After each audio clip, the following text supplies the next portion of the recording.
Добар ден, почитувани, ова е почетокот на најновата Телма амбуланта. Различите гинеколошки прегледи и контроли се начин на кој што трудниците го следат развојот на бебето во стомакот, но и сопственото здравје. Во зависност од периодот на бременоста во кој се наоѓаат, докторите препорачуваат различни прегледи и процедури со цел попрецизно да се следи состојбата на се уште нероденото бебе, но и на идната мајка. Така покрај редовните ултразвучни и гинеколошки прегледи, потоа пренаталните анализи и испитувања, се споменува и ЦТГ прегледот. Па што е тоа ЦТГ? Кога и на кој начин се изведува? На оваа тема денеска разговараме со доцент доктор Игор Самарџиски, гинеколог, субспецијалист по перинатологија, воедно председател на Македонската асоциација за перинатална медицина. Разговорот ќе го проследите по рекламите, а ќе имате можност и вие да се вклучите со ваши прашања во програма. Ќе погледнете блок реклами, а веднаш потоа ќе го проследите и разговорот во студиото на Телма.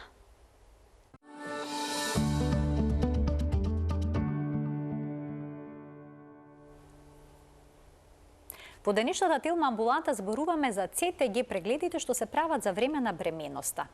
На оваа тема гостин е доцент доктор Игор Самарџиски, гинеколог, субспецијалист по перинатологија во Универзитетската клиника за гинекологија и акушерство, воедно председател на Македонската асоциација за перинатална медицина. Докторе, добре ни дојдовте во Телма амбуланта. Добар ден. Добар ден, Марија, на тебе и на гледачите на Телма амбуланта. Телма амбуланта, значи која што искрено култна емисија од област на медицината, па можам да кажам дека дури ние професионалците, докторите, често ја пратиме. Ви благодарам, докторе, за овој комплимент. И најмногу поздрав до нашите трудници, нашите мајки идни, кои што се во исчекување на своето бесценето дете ново, така да голем поздрав за нив. Се надевам дека ќе им објасниме некои работи и ќе може да постават и прашања на крај. Така, за време на бременоста се прават бројни пренатални прегледи, има ултразвучни прегледи, гинеколошки, потоа различни лабораториски анализи, испитувања и ЦТГ прегледот некако се споменува при крајот на бременоста. Трудниците очекуваат да го направат овој преглед во периодот пред породувањето. Па да започнеме со тоа што е тоа точно ЦТГ. Така. ЦТГ е скратеница од зборот кардиотокографија. Кардиотокографијата е измислена некаде 60-тите години, при крај на 60-тите години, тога се направени електронски апарати и всушност представува електронски фетален мониторинг. Што значи тоа? Пред измислувањето и правењето на тие модерни апарати, феталните тонови се слуша години пред тоа, меѓутоа со условно речено стетоскопи, со разни слушалки.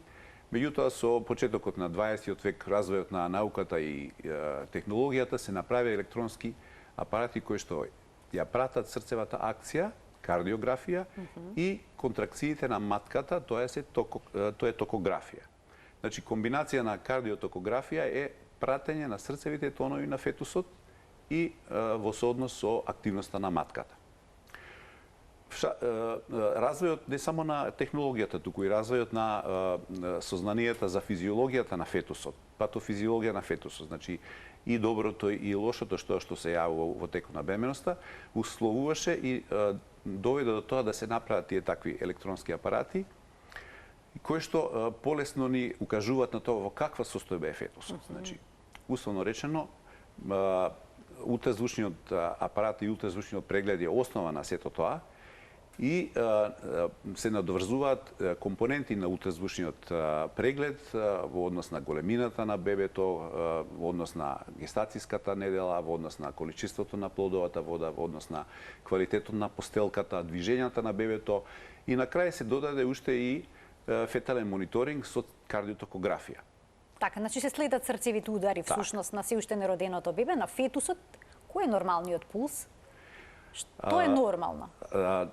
Значи, физиологијата на фетусот на нероденото бебе, бидејќи во домаќено е дека ние кога збориме со трудниците и тие прашуваат за своето бебе, меѓутоа тоа е фетус кој што е во развој, условно речено има поинаква физиологија отколку ние возрастните луѓе. Значи, нормалната срцева фреквенција на фетусот, на нероденото дете е од 110 до 160 удари во минута. Значи многу побрзо отколку е возрастен човек.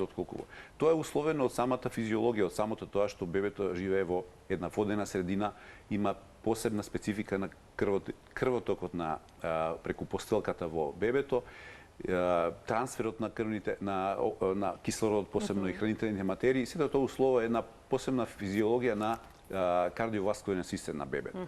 Значи, од 110 до 160 е нормална срцена фреквенција. Се тука постојат и други параметри, не е само фреквенцијата во прашање.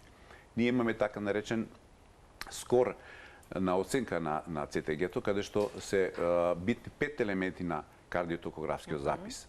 Можеме да збориме поединечно за секој, меѓутоа генерално оценуваме со оценки од 0 до 10, каде што од 8 до 10 е перфектно, значи условно речено добро ЦТГ или така наречено во нашиот жаргон лекарски ЦТГ-то е реактивно.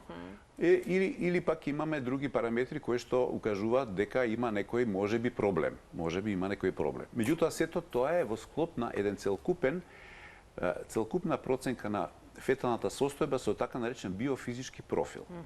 Значи, ЦТГ-то е моќно средство, неопходно нас. Ние многу најчесто се базираме и на него, меѓутоа не е само тоа во прашање кога проценуваме, значи, ние состојба на бебето. Така, споменавте дека наодот може да биде реактивен, но и нереактивен. Да. И обично кога трудницата ќе забележи нереактивен, но ЦТГ, крива паника и смета дека нешто не е во ред. Дали тоа секогаш значи проблем? Не секогаш. Пред се трудницата не може да забележи дека е нереактивно ЦТГ, тоа ние го забележуваме. Но доколку некој каже дека е нереактивно, да, така? доколку се каже дека не е реактивно, тоа би требало на трудницата да им се објасни што значи. Меѓутоа, сепак тоа зависи се од квалитетот и од должината, од време траењето на правење на ЦТГ. Значи, многу параметри се во прашање. За жал, ние често во последно време од малку, условно речено, превише правење ЦТГ-ња, немаме доволно време, некогаш, да направиме квалитетен ЦТГ запис, кој што би траел најмалку 20 до 30 минути. Меѓутоа, зборам сега за условите на нашата клиника, каде што се слеваат секојдневно жени кои што доаѓаат да прават ЦТГ, условно речено испратени од нивните матични доктори. И тука се создава малце недоразбирање во однос на проценката.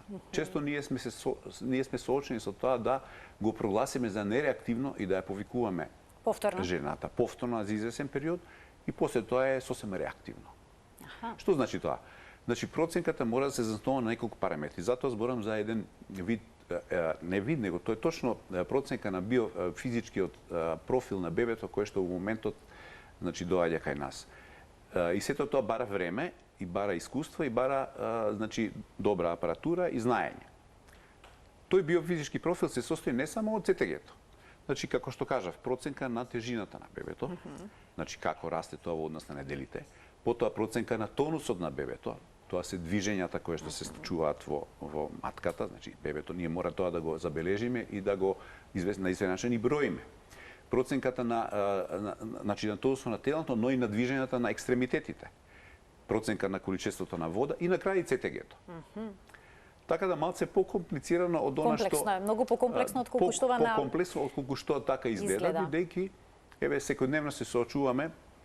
Мислам дека и гледачките ќе се сложат со тоа дека често доаѓаат пациенти кои што викаат кога ќе почнете да ми правите ЦТГ, мојата пријателка и прават веќе и ми кажа дека треба да се прави и сето тоа малце така ствара малце една напнатост кај сите нас. Така. Ајде ова да го разрешиме, докторе. Кога треба да се прави ЦТГ? Бидејќи постојат подвоени мислења кај докторите, некои велат, да речеме, од 36-та недела па натаму, но други сметат дека воопшто не е потребно доколку бременоста била уредна. А сега, кој е вашиот став? Значи, се зависи од тоа вистина дали бременоста е уредна. Во календарот на инвестигациите, односно мониторингот на фетусот на нероденото дете, си постои точно определени периоди, условно речено, и тоа по упатство на големите светски институции кои што се бават со тоа. Значи, еве ќе спомнам две, тоа се Америчкиот колеж за обстетриција и гинекологија, АКОГ, и британскиот National Health Institute за Care Excellence, или NICE институт. Тамо точно, значи, тоа се студии кои што се правени на многу бројна популација, значи, и многу бројни прегледи, фетални записи. И тие се студии се правени, сега тоа малце може би за дискусија за нивна популација, за нивни социјални услови, меѓутоа, сепак ние сме дел од тој, условно речено, развиен свет или тежнееме кон него и ги пратиме сите тие напаствија. Значи, ако започнеме од календарот на бременоста, во почетокот на бременоста не се прави ЦТГ, бидејќи е прво фетусот мал, ембрионот е мал, меѓутоа тоа се пратат параметрите на ехосонографија. Првата половина од бременоста обично не е поврзана со ЦТГ правење, бидејќи не се препорачува во ниедна студија. ЦТГ се започнува препораки со ЦТГ после 24-та недела. Меѓутоа, тоа што значи, тоа не значи дека ние ќе почнеме од 24-та недела да правиме 28 или 20. Туку се препорачува после тоа доколку се примети дека има некој проблем со бременоста. Например? Например, доколку жената според свој последен менструален циклус ние определуваме гестацијска недела и да пример гестацијската недела според тој циклус е 30-та или 28-ма, меѓутоа на ехо прегледот гледаме дека има разлика помеѓу просечниот развој бебето на бебето е помало.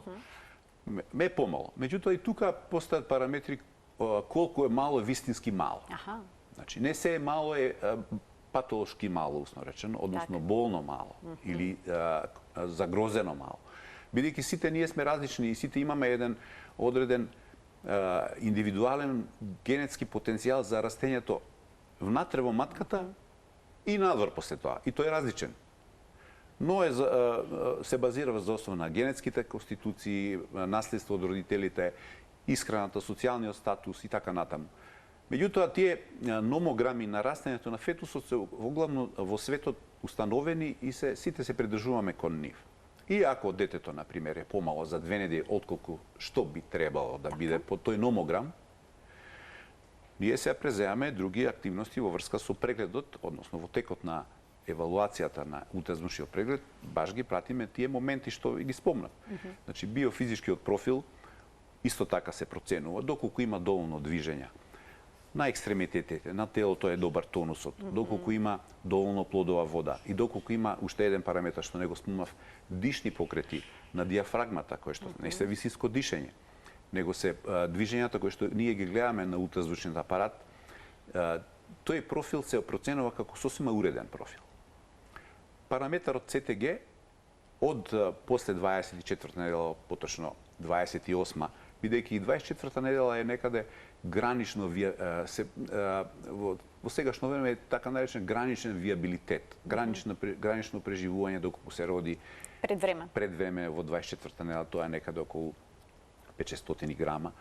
Така да како што напредуваат неделите, тогаш се забележуваат и тие промени кои што може да укажат да треба да се прави дополнително ЦТГ. Порано. Порано. Не пред 24-та недела, него во текот на бременоста или закажуваме да не биде во последното тромесечие, туку да биде по 24-та недела. Апсолутно, после 24, 28, 30. Зависно од моментот на преглед, бидејќи календарот, значи календарот се заснова на неколку, да речеме, десетини прегледи за првородките, за жените што се првпотрудни и нешто помалку за жени што веќе раѓале, некаде 7 до 8. Некаде првиот преглед околу 11 до 14 недела на ехо, па потоа од 14 до 16 недела се види како се прати. Најважниот тој скрининг што го викаат пациентките, обично втор скрининг, е околу од 18 до 21-2 недела. Тука се гледаат аномалии, се гледаат ако има аномалии, односно се скринираат фетусите, дали се анатомски добри, дали се физиолошки добри во врска со однос на тие движења што ги има, дали има доволно вода. И сите тие параметри, значи, да не ги повторувам, се определуваат до 22-3 недела. Од 18 до 22-та. Потоа се прати растењето на плодот. Секој нареден преглед во 24-та, например, потоа 28 недела се прави проценка на растењето, потоа 34-та, па 36-та, 38-та, при крај нешто почесто, за да се прати растењето. Расчистување со анатомските аномалии се прави во 20 до 21-2 недела. Тука веќе треба да се расчистат генерално повеќето од аномалии што може да се јават. И не секогаш се забележуваат баш во тој период, некогаш подоцна се јавуваат, меѓутоа поретко, многу поретко. Ете така. Значи, кога ќе дојде момент да се процени, например, големината на бебето во 30-32 недела, доколку ние видиме дека тоа има некој застој, тогаш мора да определиме дали е тоа вистински застој базина врз основа на некоја патолошка промена. Патолошка, кога кажам, тоа се однесува обично на исхраната на плодот кој што се врши преку постелката, нели? Дали има некој всушност тука проблем? Кислород, да не доаѓаат хранливи материи како што треба, така. И доколку има некој проблем, значи во постелката, така. доколку има некој проблем во постелката, тоа се вика плацентарна инсуфициенција, недостаточност на работата на постелката, тогаш има и други параметри кои што ние ги проценуваме. Споменав преска дали секое мало е вистина мало, односно заостанато мало. Значи, ако сите други параметри на биофизичкиот профил се уредни и ако детето е помало од просекот за 2 недели или 3 недели, тоа не мора да значи дека е оно болно. И тоа се контролира почесто од доколку е просечно, со просечна тежина, меѓутоа ние го пратиме, тој имаме посебни графикони каде што го пратиме растењето на плодот. Доколку тоа растење на плодот е симетрично, иде кон неделите кои што се надополнуваат во текот на бременоста. Например, ако детето кое што е во 30-та недела одговара за 28-ма, тоа се 2 недели разлика. Тогаш го пратиме во 32-та недела. Тоа би било во тој период би одговарал за 30-та недела. Доколку одговара за 30-та, во 34-та недела одговара за 32-та, тоа значи дека тоа си има еден стандарден раст, прогресивен раст, меѓутоа е уставно речено помало. Еве, јас ако можам да кажам, за мене, јас сум роден 2800, а има деца што раѓаат по 4 кила. Така да тоа е релативно. Сега, доколку ние на тие дополнителни прегледи на ултразвук, кои што се во последно време се воведуваат почетокот на 20-тиот век, како што кажав, со напредокот до осознавање на физиологијата, посебно со употребата на Доплер, евалуацијата на крвните садови, на текот на крвта низ папочните крвни садови, текот на крвта низ мозочните крвни садови на фетусот. Сето тоа ние го гледаме на ехо во тек на прегледот и проценуваме дали според номограми, според параметри кои што се одамна веќе установени, дали се тие во нормални граници или се или преминуваат во патолошки, значи има намалување на протокот. Тогаш ние заклучуваме дека тој застој од 2 недели веќе не е нормално мало, туку има у основа некоја патологија. Така. И тука веќе се спроведуваат и дополнителни прегледи, како што е меѓу другото и ЦТГ прегледот. Еден од параметрите кои што ќе уоквират, ќе го склопат мозаикот дали детето е мало заради некоја патологија е и ЦТГ-то. Бидејќи ЦТГ параметрите се одраз на состојбата на фетусот.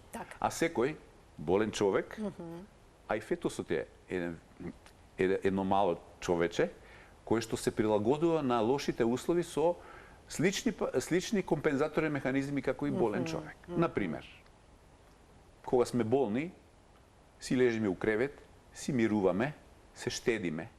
И така и фетусот, ако нешто не му чини, тоа ќе се смири. Тоа се они моменти кога се осеќа дека помалку се движи. Да, забележува дека бебето не се движи. Драстично помалку се движи. Значи детето се штеди, тоа се компензаторни механизми. А на ЦТГ-то пак се појавуваат параметри на записот каде што укажуваат дека исто така тоа се смирува на некој начин, ние го викаме нереактивно е ЦТГ-то. Нема параметри во смисол на забрзување, бидејќи ЦТГ-то има 5 параметри кои што може да им ги опишеме, али тоа не е многу ни битно на крај кај за пациентите. Еве сега вие споменавте дека кога е болно бебето тоа се смирува, не се движи, но понекогаш кога трудниците ќе отидат на ЦТГ, им велат дека бебето е мирно, успано и дека не може да направат всушност таков преглед. И повторуваат. Да, и повторуваат. Или трудницата ќе чека неколку часа да се направи прегледот, па потоа ќе рече да прошета малку.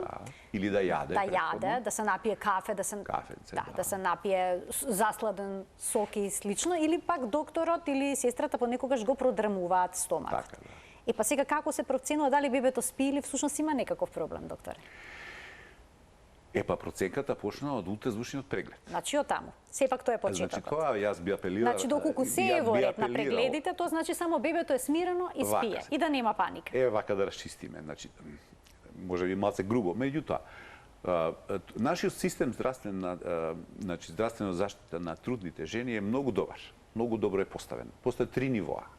Првото ниво се матичните доктори, гинеколози, специјалисти, кои што ги прикрепуваат сите жени во ствари во Македонија имаат би требало да имаат матичен доктор гинеколог кој што се грижи за нивното здравје не само кога се труди, туку и пред беременоста, во текот на беременоста и после во сениумот.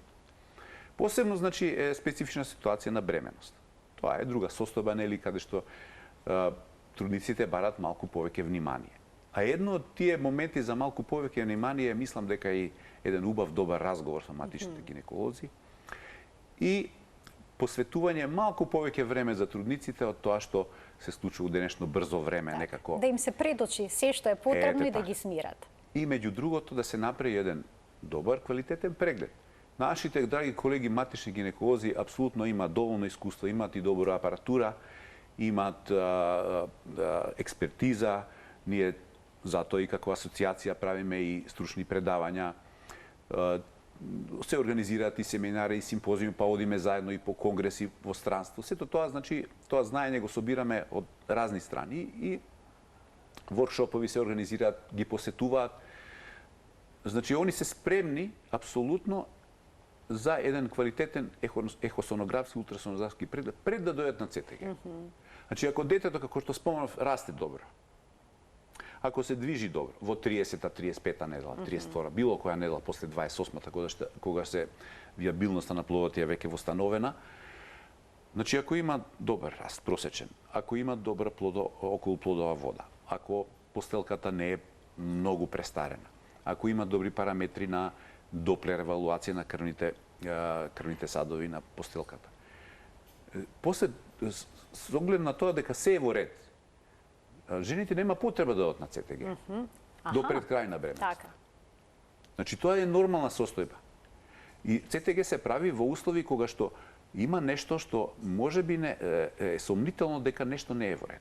Ама тоа треба да се утврди. Не е доволно само да се трудниците да одат па и на своја рака, да одат, ете јас слушнав дека се прави, па треба да ми се прави ЦТГ. Не е доволно.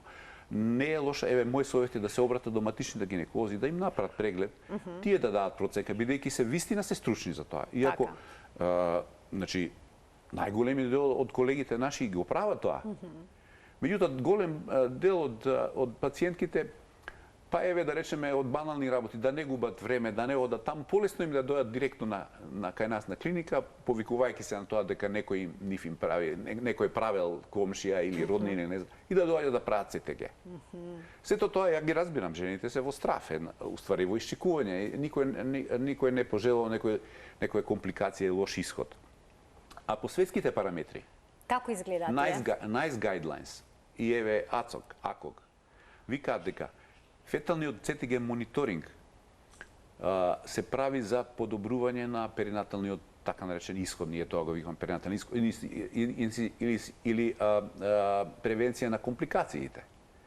Меѓутоа, во одредени услови се прави по дефолт, а тоа е каде што има ризик, каде што самите пациентки имаат ризик или ризик е од страна на фетусот, кој што условува компликации, условно речено од најтешките, од 8 пациентки на 10.000 трудници.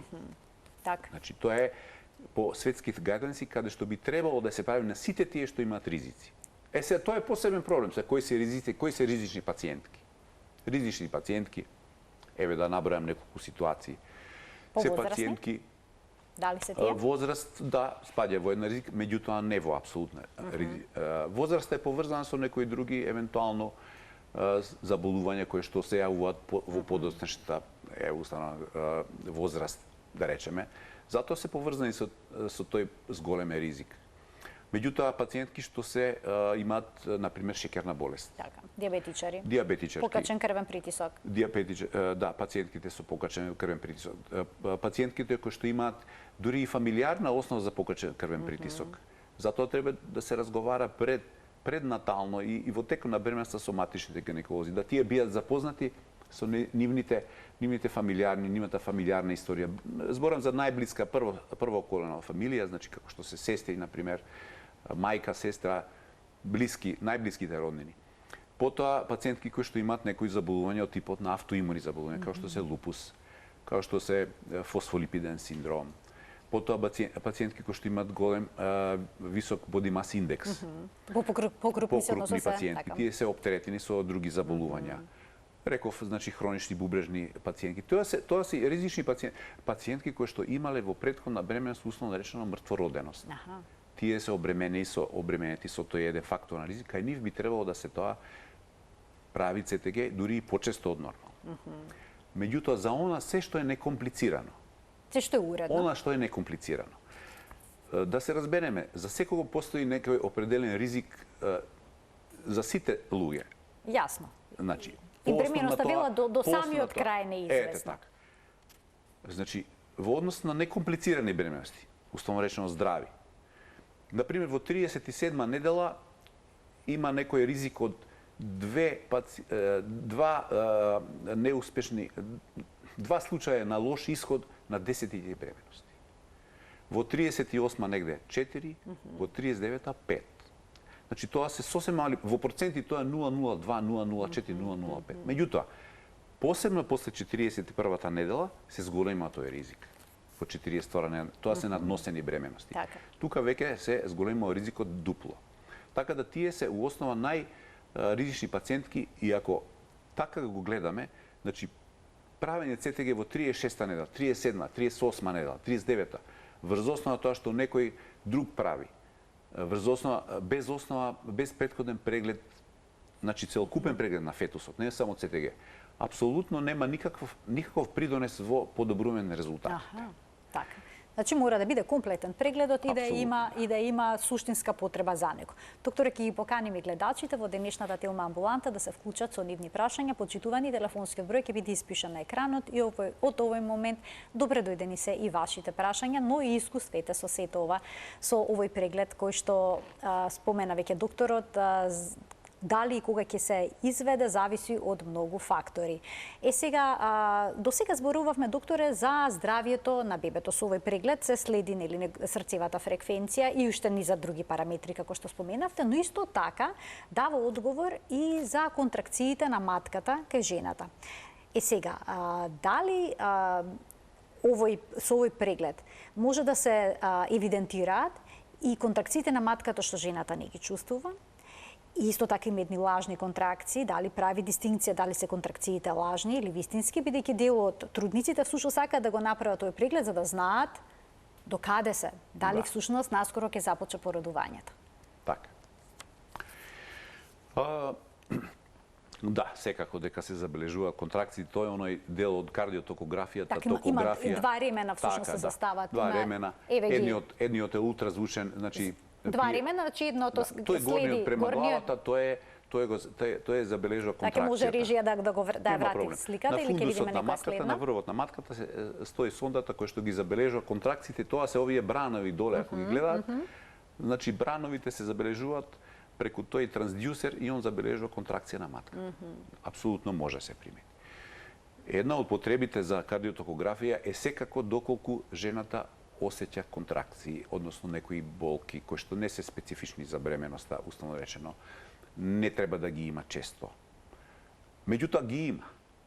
Бидејќи посебно во втората половина од бременоста, кога бебето е посилно, појако, веќе пораснато, тоа си се движи и клоца внатре, и самата матка како мускул, таа реагира со како згрчување на мускулот и тоа е субјективен осет на болка. Меѓутоа, ако се случува тоа некаде десетина пати у денот, тоа се апсолутно непотребна загриженост за тоа дали се тоа почеток на породилните болки. Меѓутоа, доколку болките се почести, доколку постојат болки во задниот дел на грбот, па се стврнува матката кој што се осеќа, тоа мајките осеќаат кога се стврнува матката. Тоа од време на време заради тие клоцања се стврнува на едно место, па се олабавува и така тоа може да се јава 10-15 такви клоцања во денот. Меѓутоа, доколку се почести, да, треба да се направи кардиотокографија, каде што трансдюсерот покажува дека има контракции. Добро. Меѓутоа, основен и главен преглед дали нешто се случува е клиничкиот преглед. А тоа е вагиналниот преглед на состојбата на матката, каква состојбата на грлото на матката, дали тоа реагира на тие болки, тие контракции, дали се тие ефективни. Тоа се параметри за прогласување на пациентката дека фактички има состојба на претечко предвремено породување. Аха. Да. Значи, ЦТГ-то ни кажува, Добро. меѓутоа клиничкиот преглед ни го докажува тоа. Да. Така, Само да објаснам. Доколку на ЦТГ-то се забележат 3 или 4 контракции во 10 минути, тоа веќе се контракции кои што фаќаат некој ритам и кои што може да предизвикат предвремено породување доколку детето е испод 37 недела од бремено. Доколку е над 37 недела, може тоа да бидат вистински контракции, меѓутоа тогаш ние не условно кажано не се секираме многу бидејќи е детето терминско и го оставаме да се продолжи породувањето доколку почна да има ефект врз матката, врз цервиксот, врз грлото, се почна да се отвара или условно речено може да протече и водењакот. Меѓутоа, многу е битно да пред 37 недела, доколку се јават контракции, ние ги забележиме. Добро. И да превенираме, односно да ги сопреме за извесен период, бидејќи е потребно време уште да бебето се доразвие, посебно по 34-та недела, да го созрееме малце. Имаме лекарства кои што се даваат за зрење на белодробиите на бебето. Тоа се кортикостероидни препарати. И затоа ЦТГ-то е многу моќно, бидејќи субјективниот осет може и да лаже, меѓутоа може и жените да не приметуваат контракции. Па тие доаѓаат кај мактичниот гинеколог, на пример, за регуларна контрола, каде што би требало да се направи тој вагинален преглед, секако да се земат, на пример, и брисеви, и во тој момент се прави преглед и да се види дека грлото е скратено, дека грлото е отворено, а она не осеќа. И тоа се моменти кои што се многу битни да се на време да се диагностицираат, за да би се превенирало предвремено породување, бидејќи секое предвреме родено дете е посебен ризик за самото новородено. Така, понекогаш ЦТГ, освен што се прави пред породувањето, се прави и за време на породувањето. Зошто има таква потреба? И кај кои пациентки? За време на породувањето е исклучително важно правење ЦТГ, значи во текот на породувањето, бидејќи тогаш е оној прав момент каде што ние се ослонуваме дури да носење на диагнози, дали да завршуваме побрзо или имаме време да го породувањето изведеме до крај. Значи ЦТГ-то ни дава точно увид во тоа каква оксигенација, каков дотур на кислород има бебето. Дали бебето под стрес, што е основно, така? апсолутно под стрес е, бидејќи се случуваат контракции, при секоја контракција постелката се стега, или како што се стега матката и крвните садови во постелката се стегат и се намалува дотокот на крв. И со своите компензаторни механизми, бебето доколку е добро, витално, доколку примало и прима доволно кислород, тоа си се компензира и тоа си покажува на ЦТГ, уредно ЦТГ, ние го викаме реактивно, одлично ЦТГ. Не се секираме дали раѓањето трае 5, 6, 7 сати, бидејќи бебето, односно неговиот кардиоваскуларен систем е добар, го издржува тој стрес. Па нешто слично како стрес тест на кардиолог, кога отиде човек го ставаат на стрес да трчат, тогаш се прават проценки на срцевата функција, така и кардиотокографијата кажува каква е состојбата на централниот нервен систем, посебно и срцевата функција. Бидејќи тие се витални органи на секој од нас, а исто така и за фетусот. Така не спомнавме ние некои параметри претходно во таа евалуација какво е состојба на бебето при тој биофизички профил. Со тој доплер може да се востанови една физиолошка манифестација на штедење на бебето, освен тоа што тоа се смирува, не се движи, лачи помалку урина, има помалку вода. Параметрите на доплер кажува дека се случува во патолошки услови кај фетусот, се случува централизација на крвоток, значи редистрибуција се прави на крвотокот од бебето. Тоа самото ги штеди своите витални органи, тоа е срцето, мозокот и надбубрезите. Што значи тоа дистрибуција? Значи дека крвта од периферијата, од кожата и од другите органи, мускули иде се централизираат. Ние тоа го пратиме на доплер, посебно во церебралната артерија, каде што имаме параметри кои кажуваат дека да, мозокот во однос на тоа што треба прима повеќе кислород, значи има централизација, се усмерува крвотокот кон мозокот, значи дека фактички детето е во една фаза на компензација. Меѓутоа, многу е битно да не дојде во фаза на декомпензација, тогаш веќе може да откажат виталните органи и тогаш веќе е доцна за се. И тука се носи сега одлука за итен царски рез? Да. И тогаш значи се прекинува спонтанното породување и се пристапува кон породување со царски рез. Значи, условно речено, ако нормалната фреквенција на ЦТГ-то на срцето е од 110 до 160, брадикардија испод 110, ако таа е абруптна, условно речено, доколку е многу силна, паѓа тоновите испод 60 и траат повеќе од 3 минути, тогаш веќе компензаторните механизми многу брзо се исцрпуваат. Што се случува? Се случува дека во недостаток на кислород доволно се покренуваат механизми на создавање на нус продукти кои што се многу штетни, токсични посебно за срцето и за мозокот, кои што може да ги оштетат, тоа се млечна киселина, намалување на pH системот, pH вредноста во крвта која што е нормално од 7,25 до 7,35. Ние сето тоа го пратиме преку ЦТГ-то индиректно. Значи ЦТГ-то навистина дава огромен број на податоци. Апсолутно, да. Кои што се особено корисни, како што споминавте за време на породувањето, бидејќи понекогаш треба итна интервенција за да се спаси животот на бебето. Така да ЦТГ-то е во тек на раѓање е мандаторно. Посебно ако ние спроведуваме стимулација на раѓање, ги појачуваме контракциите, бидејќи раѓањето оди со поспор тек. Така се дава провокација всушност на трудницата, така? Да, провокација така наречена. Така да сите пациентки што се во таа активна фаза на породување и се на породилен бокс се по перманентен ЦТГ мониторинг. Пред да дојдат во родилна сала или доека лежат на оделение, тие се од време на време на ЦТГ. Но за време на породувањето се постојано. На породувањето се комплетно сите перманентно на ЦТГ мониторинг. И сега колку време кај нас се спроведува ваков начин на мониторирање? Добро, да, тоа е нешто што еве и ние пред 2 месеци 3 прославивме 40 годишнина од воведувањето на кардиотокографијата на нашата клиника и воопшто во нашата држава. Значи 84-та година е воведено кај нас. Инаку ЦТГ-то, електронскиот фетален мониторинг е создаден некаде 60-тите години. Првиот апарат е направен 68 година и од тогаш за комерцијална употреба, од тогаш се применува се повеќе и повеќе и понатаму ќе се користи, бидејќи без него ние сме фактички без една рака, ако можам да речем и десна рака. Меѓутоа, значи, прославивме на нашиот секцијски состанок на Македонската асоциација за перинатална медицина, која што има веќе стаж од 20 години, чисто основоположник е професор Адамова, кој што воедно и го донесе кардиотокографскиот тој мониторинг во нашата земја после нејзиното стручно усовршување на Германија. Прославивме со едно пригодно свечено предавање од нејзина страна и стручно предавање околу ЦТГ. Баш за овие работи што сега зборевме на стручно ниво. Каде што ние меѓу себе си разменивме и критики, некои смерници како би требало, како е во светот, како е подобро, да.